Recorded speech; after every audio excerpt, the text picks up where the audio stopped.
Alright guys, I just wanted to give y'all an update on the Tactical Sports Orange and just something to be mindful of if you do happen to purchase this gun. So at my last match, I made it through 4 stages and I was shooting the match of my life with this gun. I was edging out M classes and things like that and all the A classes and B class guys on some stages. I made it through about 4 stages. Honestly, I was set for probably one of the best finishes of my life, and then the gun uh, quit working. The trigger wouldn't reset anymore. And I couldn't quite figure out what was going on with it on the stage, so I got about 13 rounds into a stage and had to stop. And so that really hurt me. I ended up with like a 2.3 hit factor. So I took it over the bench, and I just couldn't get the hammer to drop. I broke it completely down and looked at everything, dry fired it a few times with my thumb catching the hammer, and everything seemed to be working fine. I just couldn't quite figure out what it was. So I thought maybe just some debris got in there.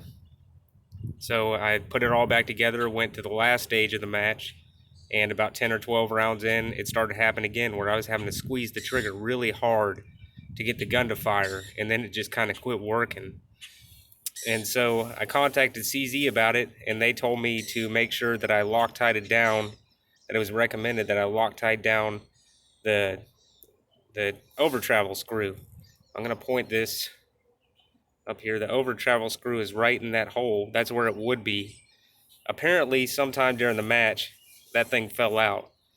I was a little bit mad at the CZ rep about what he told me because he said that we recommend it, and I asked him where because it's not in the owner's manual anywhere to do that. And there's another pin that you access from inside the gun to I guess it changes your reset, but that pin was fine and snug down.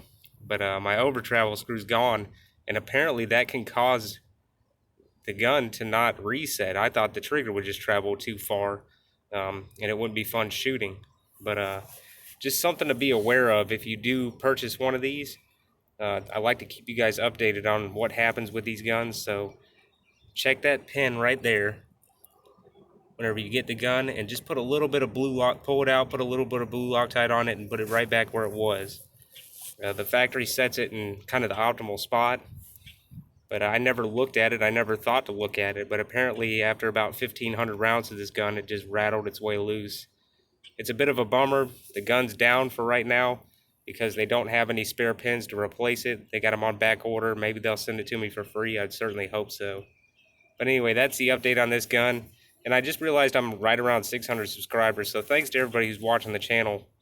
I'll try to keep putting stuff out. If you guys got any guns you'd like to see, just throw it down in the comments, and I'll try to pick them up.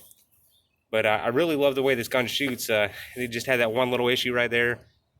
I'm going to get a new pen eventually, but I'm down and out right now. Luckily, a buddy of mine's got a spare TSO, so I'll still be able to shoot matches. But that's a bit of a bummer. Anyway, y'all take care.